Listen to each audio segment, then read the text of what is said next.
Good morning to all of you. Myself, Dr. Amit Mishra from the Department of Statistics, Baba Saheb Bhimrao Ambedkar University, Lucknow. First of all, I would like to thank the Ramanujan College and the organizing team of this refresher course for inviting me to deliver a lecture on Introduction to Stochastic Orders. So, and I also welcome all the participants who are actually faculty members of statistics and other discipline. I would like to mention here one thing, that please do not confuse with stochastic orders with stochastic processes. Stochastic processes and stochastic orders are two different things.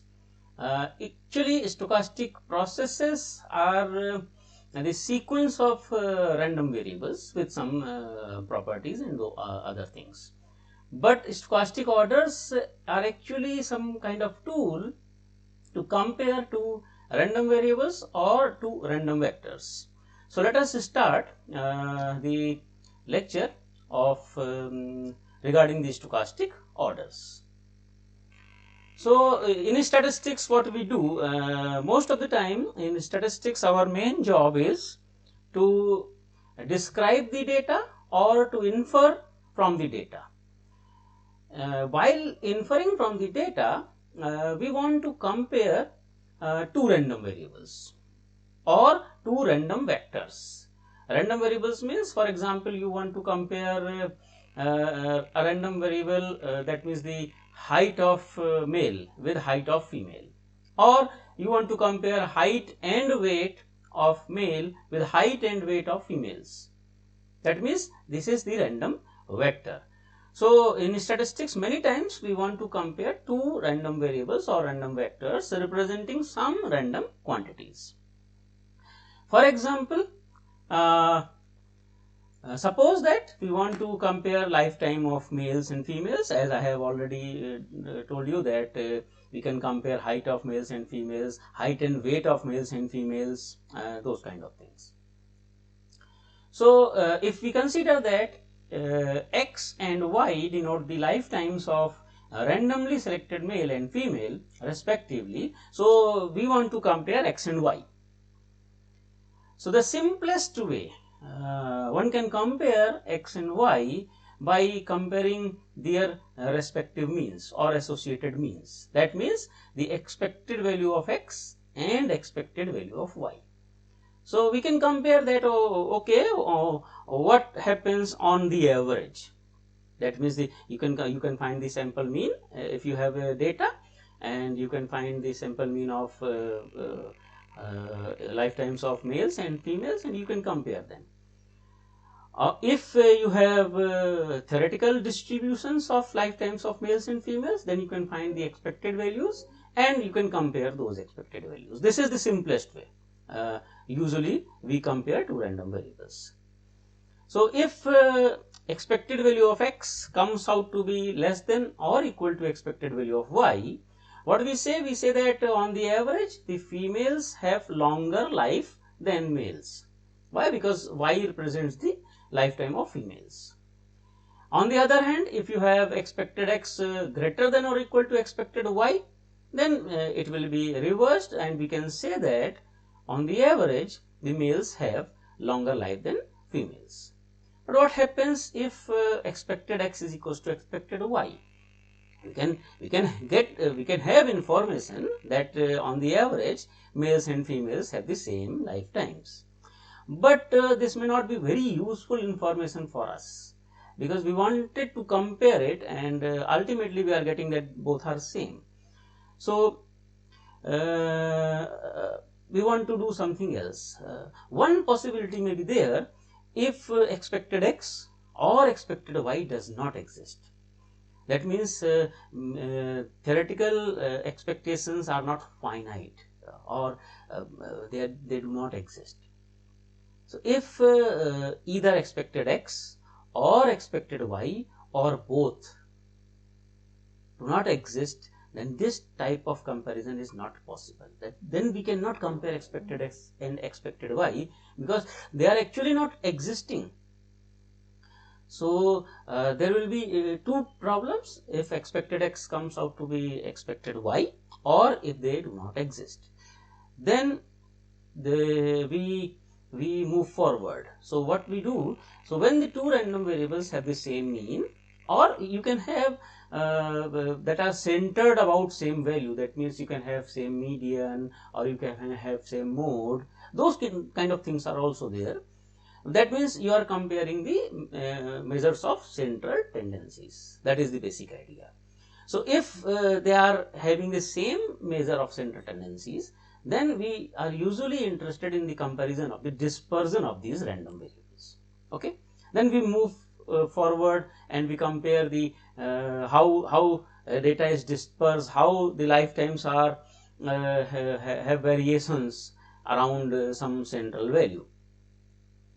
So the simplest way of doing so is the comparison of the associated variances or standard deviations. So that means we can compare variance of x and variance of y.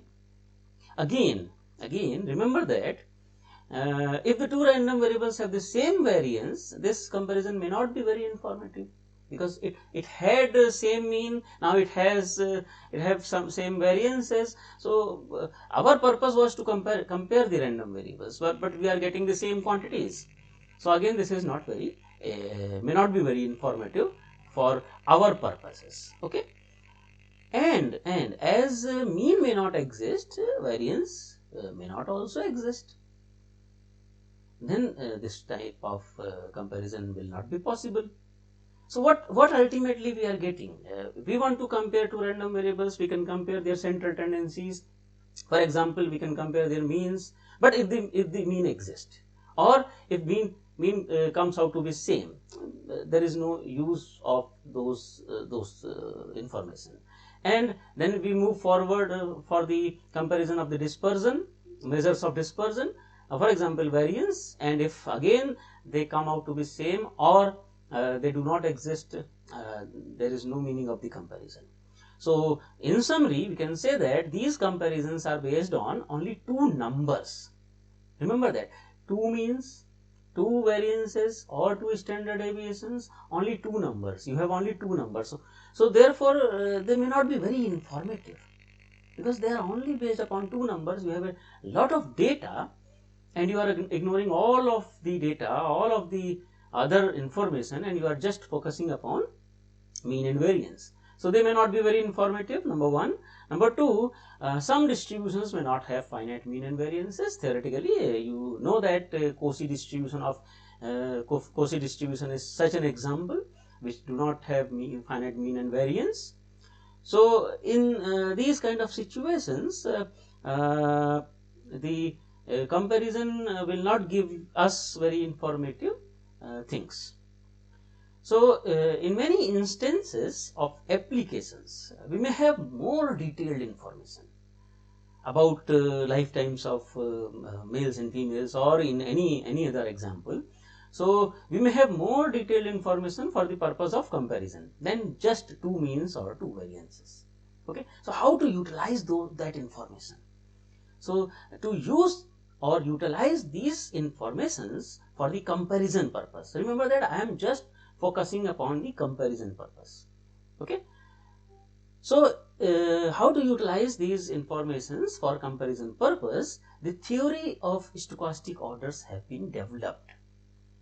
So that means there is a vast theory of the stochastic orders which help us to compare two random variables, and they give us more information regarding comparisons. So stochastic orders, what they do actually, stochastic orders basically compare the whole distribution of one random variable with that of the other random variable, or one random vector with that of the other random vector in terms of some important functions. See, if you go into real analysis, then when we were comparing two means, we were comparing two real numbers. Okay, when we comparing two variances, we were actually comparing two real numbers if they exist. Okay, now the next step is, instead of comparing two real numbers, can we compare two functions? So stochastic order is actually utilizing this idea of comparing two functions. Most of the time it utilizes this idea. So we compare two random variables in terms of some important functions. Okay, so what is the idea? Idea is very simple. Instead of comparing two real numbers, we will compare two real valued functions most of the time. Okay, so first, before introducing the stochastic orders, first I will discuss about some important functions which will be used to define stochastic orders. So the first function is the cumulative distribution function. In short, we call it CDF of a random variable x, is defined as f of x is equals to probability that capital X, that the random variable, is less than or equal to small x, and it is defined for all real numbers x. So most of the statisticians and most of I think almost all of you must be knowing this function, because this is very elementary kind of thing. So this is the cumulative distribution function. It gives you the probability that your random variable x takes values less than or equal to some real number x, and it is defined for all real numbers. So you can easily see that this has three properties, or you can also show that this is always a non-decreasing function, or simply we call it an increasing, and this is right continuous function, and you know that if I take x to be plus infinity, it will be 1, and if I take x to be minus infinity, it will be 0. So this is the CDF. So this is the first function which will be used, and one function which is related with CDF is the survival function or reliability function of a random variable, and it is nothing but it is just denoted by f bar x, and this is probability that x takes values bigger than small x. And we know that sum of the total probability is 1, so it will be 1 minus probability that x less than or equal to x. That means it is 1 minus the CDF, 1 minus capital Fx. So why this is called reliability or survival function? If we consider that capital X denotes the lifetime of some organism, okay, then what it says? It says that we are finding the probability that the life of that organism crosses small x. For example, small x is 10. So life crosses 10. That means it has survived up to time 10. That time may be 10 days or 10 years, whatever. You can take the unit. But what it says that the random life, if it crosses 10, that means it is bigger than 10, that means at time 10 it has survived. Okay, so this is known as survival function. If x represents the lifetime of some equipment, then it says that our equipment is working at time 10. Okay, so it is known as a reliability function. So same thing, but the context is different.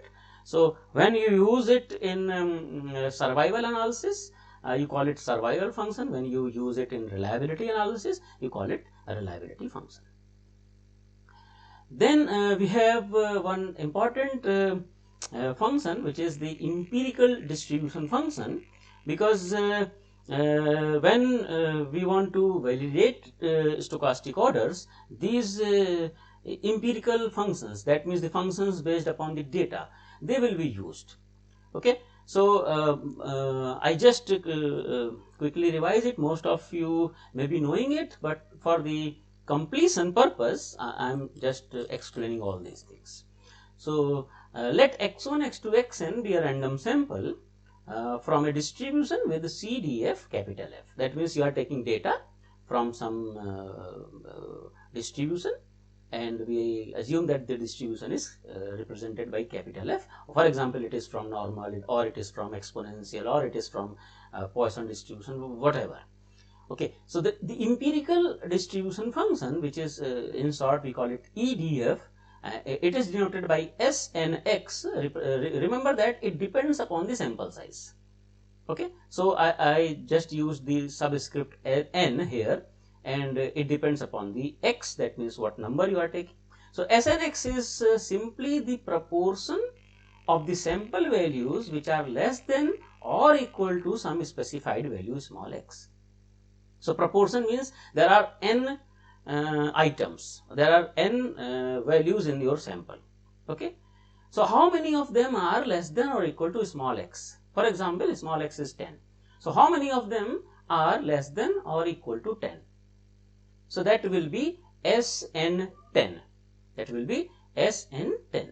So it is actually proportion of your sample values which are less than or equal to x. But we define it for all x.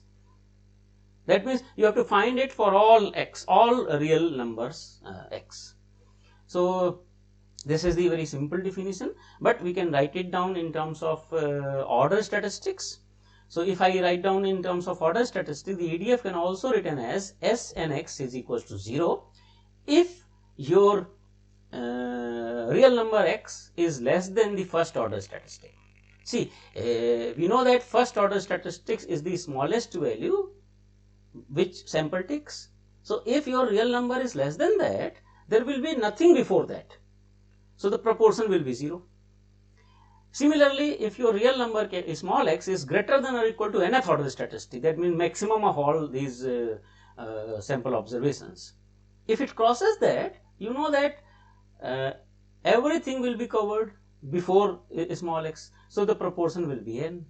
And if you are from ith order statistic to I plus 1th order statistic and there is no tie, then you have just covered the I items. So the proportion will be I by n. So this is mathematical formulation of the empirical distribution function.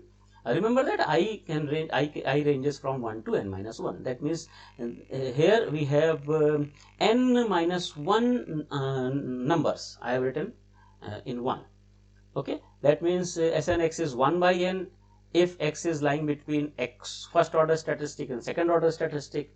And to make it right continuous function, I have taken this this equality here on the this side, that x is greater than or equal to xi, because just to make it right continuous function, because the CDF is a right continuous function, and we see that this empirical distribution function replaces the cumulative distribution functions when we deal with the data. So for example, just to elaborate what is EDF and how to find the EDF, suppose that we have a random sample of size n, which is 5, and this is given by 9.4, 11.2, 11.4, 12.0, 12.5. I have actually arranged it in increasing order. So whatever data you have, first arrange it in increasing order, then it will be very easy. Now you can easily understand the smallest value is at 9.4. So nothing is before 9.4. So your EDF, if your small x is smaller than 9.4, then there is no proportion and the proportion will be 0. So we can write down that a small x, if it is less than 9.4, the proportion is 0. But when it reaches 9.4 or it crosses 9.4 and it does not reaches 11.2, there is one element of the sample which is 9.4 which will be below a small x. So the proportion will be 1 by 5 because there are total 5 number of observations in the sample. Similarly, if you crosses 11.2, there will be two numbers, 9.4 and 11.2, which will be before x. So the proportion will be 2.5. Similarly, proportion will be 3.5, 3 by 5, 4 by 5 and 1 when these ranges are there. So this way we find the EDF. But remember that here there is no tie here. Just consider that if there is a tie, for example 9.4 occurs 2 times, okay, and then sample size will be 6. So what happens, x less than 9.4, Snx will be 0, no problem. But when x crosses 9.4, we know that now we have 2 observations equal to 9.4. The proportion will be 2 by 6. okay, because now there are 6 sample size is 6 and there are 2 9.4, so proportion will be 2 by 6. So remember that whenever there is a tie, you have to take care of those tied observations. Okay, remember that this graph can be easily prepared with the help of that function, that up to 9.4 there was nothing. From 9.4 to 11.2 there was 1 person, so proportion is 0.2. From 11.2 to 11.4 there are 2 persons, so proportion is 0.4, and so on. So you can see that Snx is a step function or it is a jump function with jumps occurring at the distinct ordered sample values, where the height, if you take the height of the jump, it is actually the reciprocal of the sample size, that means 1 by 5 here. But remember that this is for the case when there is no tie.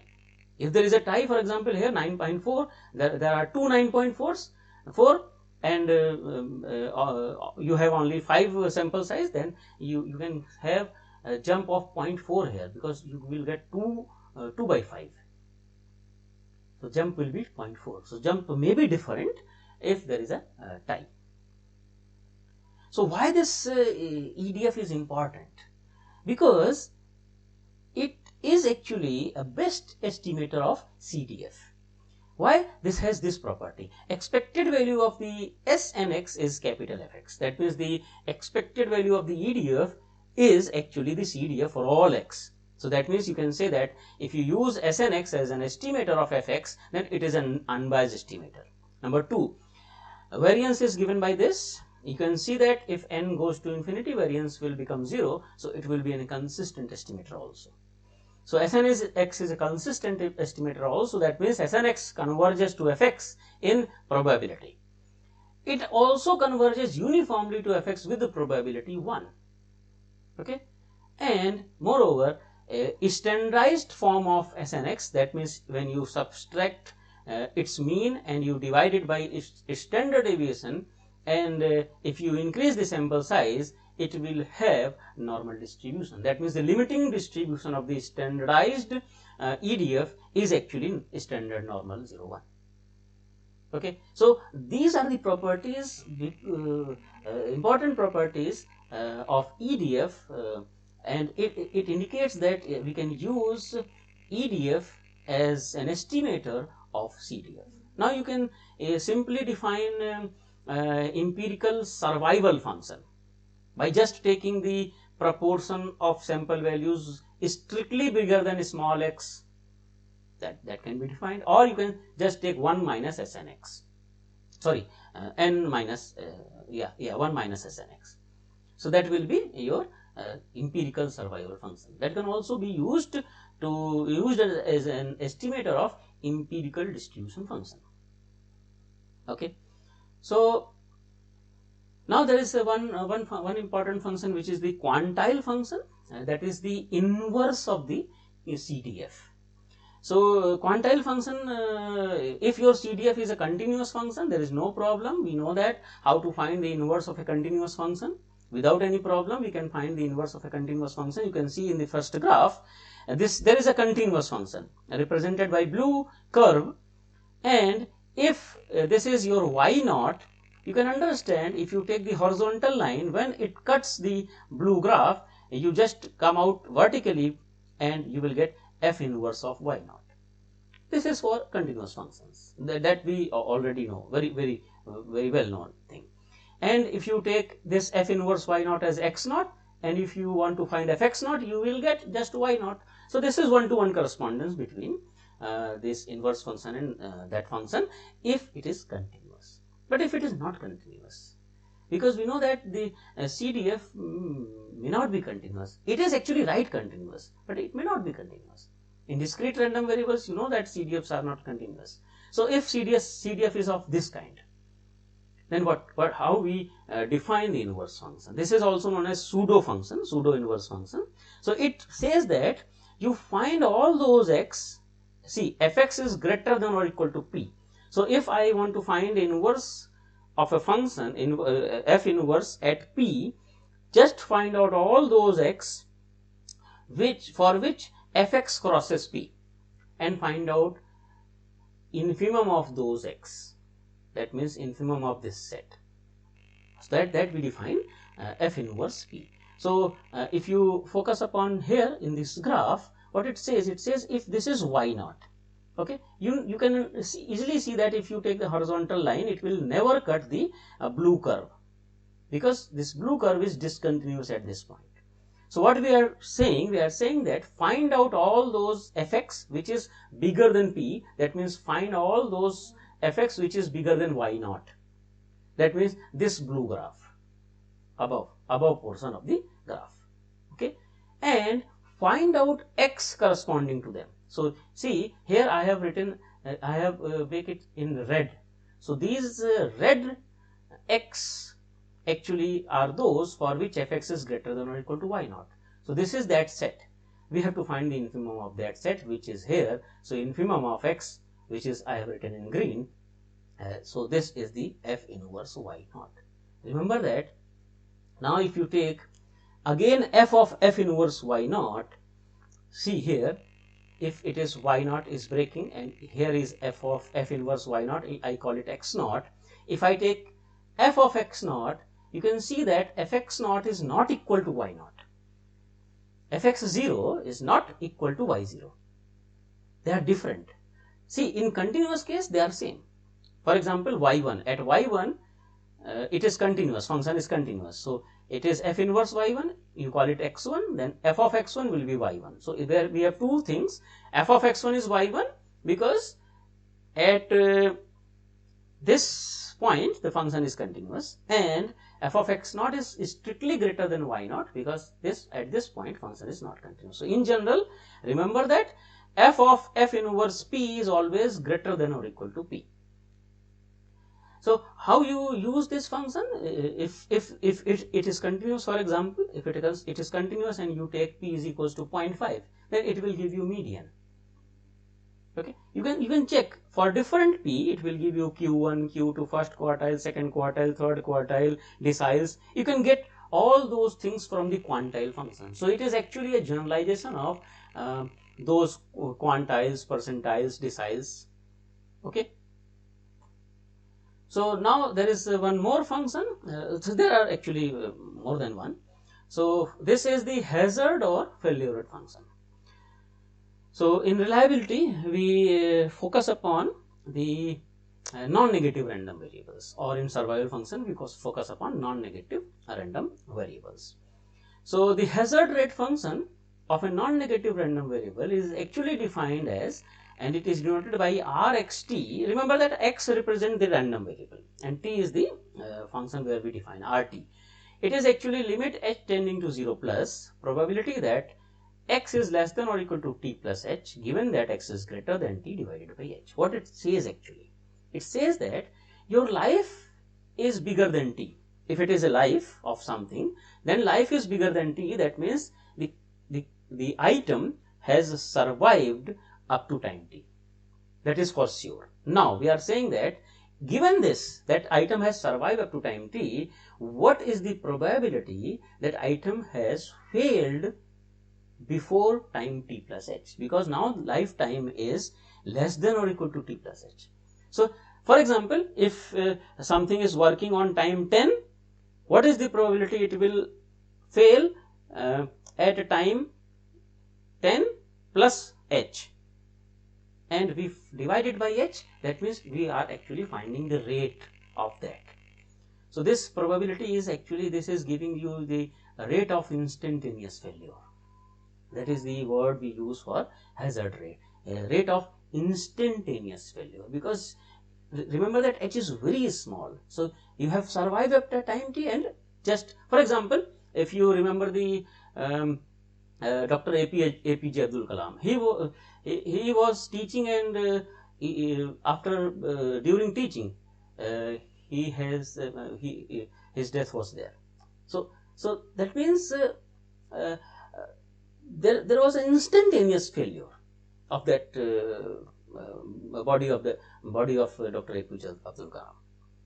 So that is the thing we use here.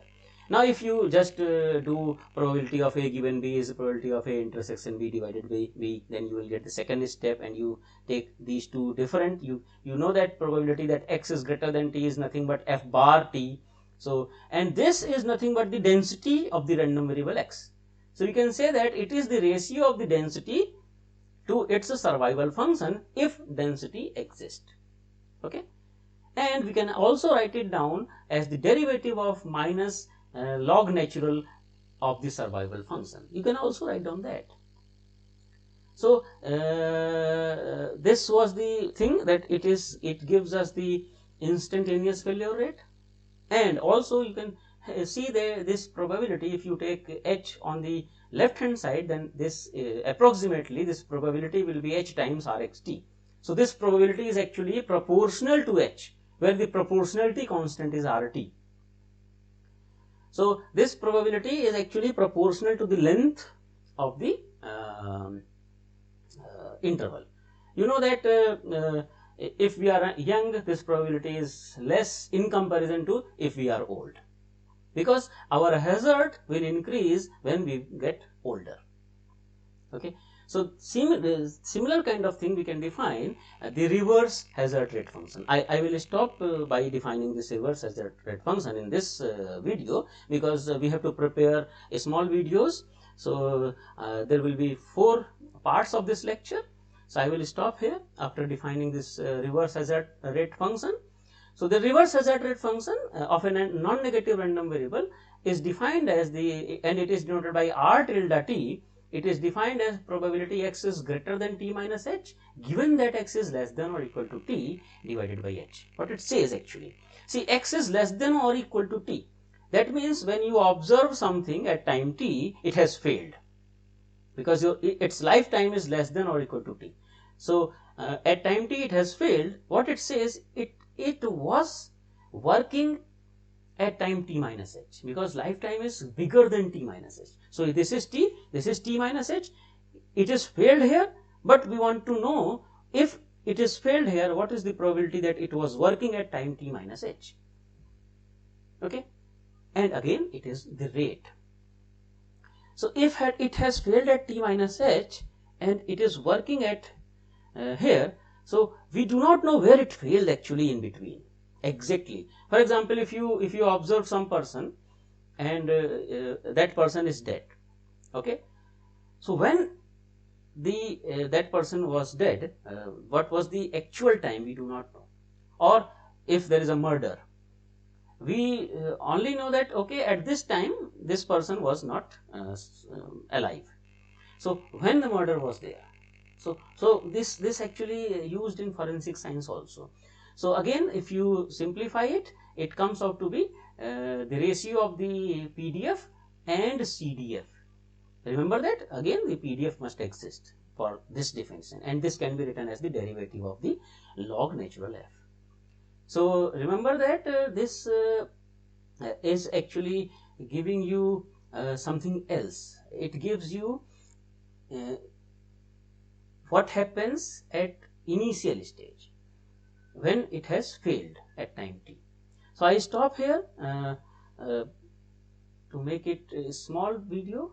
We will meet in next video to complete it.